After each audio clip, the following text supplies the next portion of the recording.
السلام عليكم ورحمة الله وبركاته. أهلا بيكم في وصفة جديدة من مطبخنا مطبخ الماسة. النهاردة جاية لكم هكمل معاكم سلسلة فيديوهات الكيك. الفيديو اللي فات أنا عملت معاكم كيك الشوكولاتة أو الجاتو شاتو. النهاردة هعمل معاكم كيكة البرتقال، من أروع ومن أجمل الكيكات اللي ممكن تاكليها. طبعا ده جوع اخر الليل، سريعه جدا، مش هتحتاجي فيها لا مضرب ولا هتحتاجي فيها مضرب كهربي ولا هتحتاجي فيها خلاط. سريع بايديكي بالويسك على طول. هقول لك طرق وخطوات تنجح معاكي الكيك وتطلع معاكي الكيك بالشكل ده، لونه ابيض وفاتح وهش جدا. فعلا الكيكايه هشه قوي قوي قوي، ريحتها تحفه، من احلى الكيكات اللي ممكن تشم ريحتها.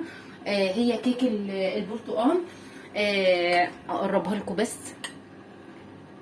قد ايه هي حلوه قوي قوي قوي قوي. جربيها وان شاء الله ان شاء الله هتعجبكم.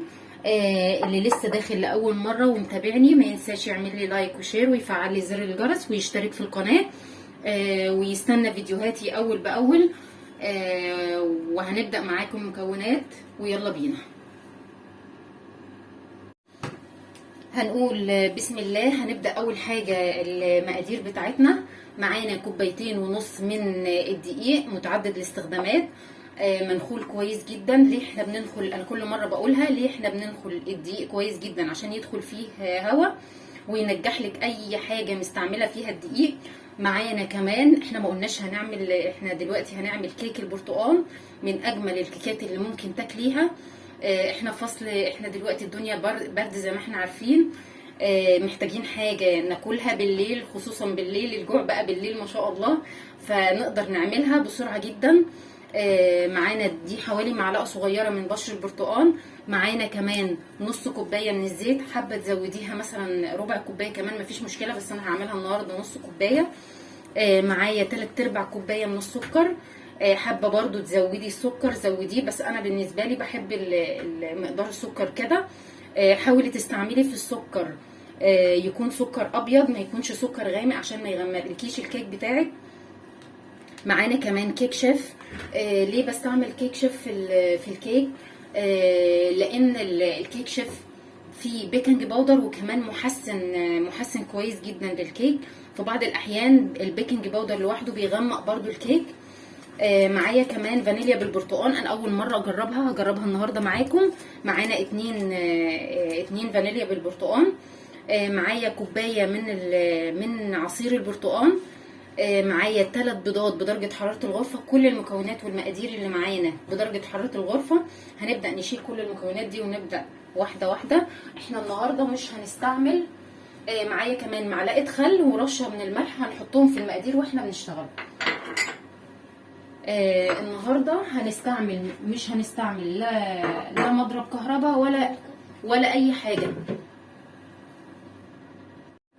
شلنا كل المكونات بتاعتنا، جبنا بوله فاضيه. انا زي ما قلت مش هنستعمل لا مضرب كهرباء ولا اي حاجه. هنستعمل الويسك بتاعنا العادي، مضرب اليدوي العادي جدا، عشان ما نكترش الدنيا قوي على نفسنا. اول حاجه هنعملها، هنضيف معانا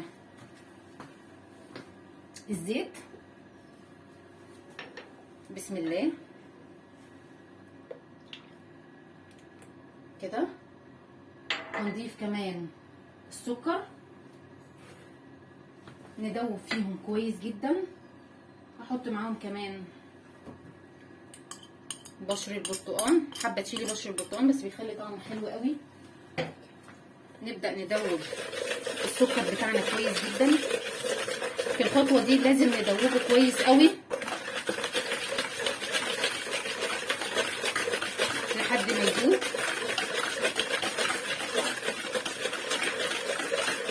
بالشكل ده.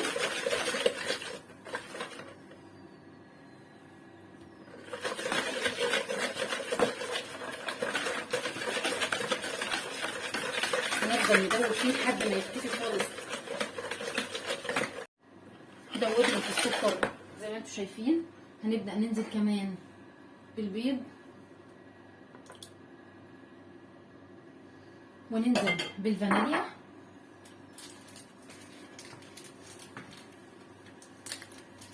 هننزل بالفانيليا.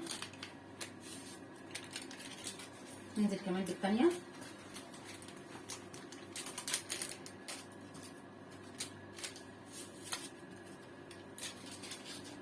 هننزل كمان بمعلقه الخل.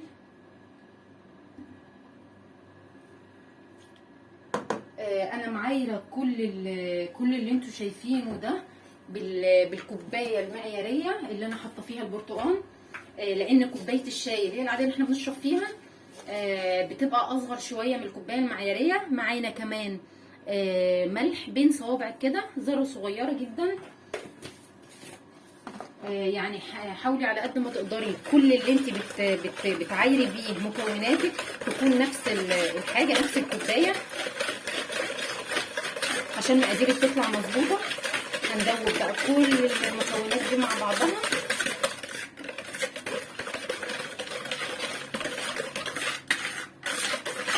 كده لحد ما السكر يدوب خالص اللون هيبدأ يفتح معانا. احنا زي ما انتم شايفين ده لونها فتح معانا.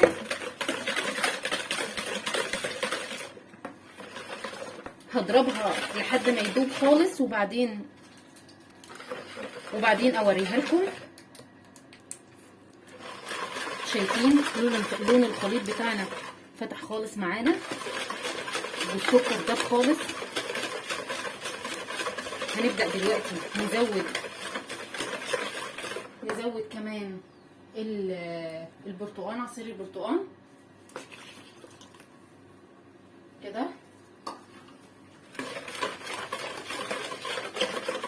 ندوبهم دلوقتي. هنجيب الدقيق بتاعنا، هنضيف عليه الكيك شيف بالشكل ده. نجيب معلقه بس ندوبهم. انا زي ما قلت لكم لازم تكونوا ناخلين الدقيق عشان يدخل جواه هوا. نمسح بس الدقيق بتاعنا اللي وقع على الرخامه.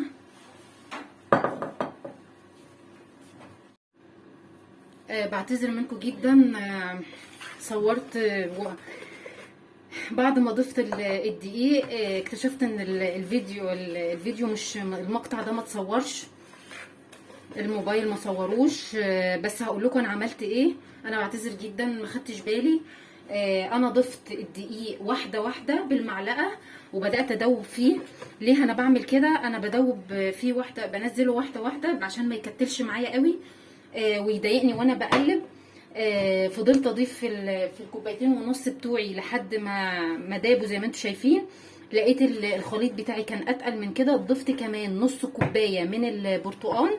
يعني ده في ايدك، لو تقيله هتزودي المقدار السوائل اللي انت عايزاه. ما شاء الله ده القوام بتاعها زي ما انتم شايفين كده. دلوقتي هنجيب صينيه بتاعتنا مقاس 28، هنبطنها بالزبده والدقيق او بزيت ودقيق. دي الصينيه بتاعتنا حطيت فيها زيت وبطنتها بالدقيق. الصينيه دي مقاس 28. انا مشغله الفرن من بدري على درجه حراره 180 حسب ما تقعد معاكي 40 دقيقه حسب فرنك. هنبدا ننزلها بالشكل ده. ريحتها حلوه قوي. انا من عشاق كيك البرتقال، من افضل الكيكات عندي. هننزلها. هنجيب الاسباتولا وننزل بقيه اللي في البوله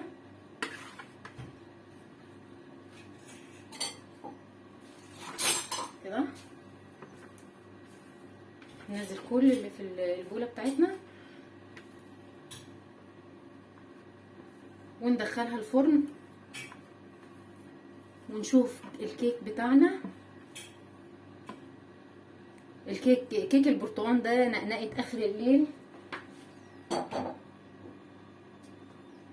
هنبدا بس نعملها، نخبطها خبطتين في الرخام عشان لو في اي هوا اللي على الجوانب ده هنمسحه عشان ما يتحرقش في الفرن. هندخلها دلوقتي في الفرن ونرجع نشوفها بعد ما تخرج من الفرن.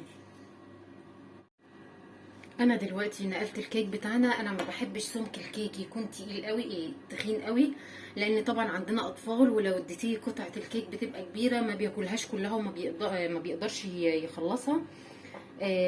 هبدا دلوقتي، هحاول بس اشيل لكم قطعه.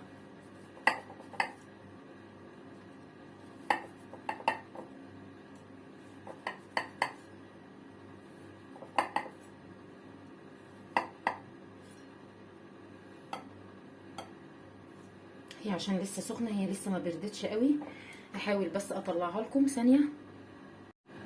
ده شكل الكيك بتاعنا بعد ما قطعناه. شايفين المسام بتاعته ضيقه ازاي؟ ما شاء الله هش جدا. انا مش عايزه اضغط عليه، هو لسه سخن اصلا، انا مقطعه وهو سخن. شايفين القطعه عامله ازاي؟ مسام بتاعتها ضيقه، مش واسعه. انا قربتها لكم خالص من الكاميرا. بتمنى ان اللي وصل معايا في الفيديو لحد هنا يجرب الوصفه بتاعتي ويقول لي رايه فيها ايه. فعلا الكيك ريحته حلوه قوي. واستنوني في وصفه جديده وسلسله جديده، هنكمل معاكم سلسله الكيكات، نعمل معاكم كيكات مختلفه. واستنوني في فيديو جديد ووصفه جديده من مطبخنا. والسلام عليكم ورحمه الله وبركاته.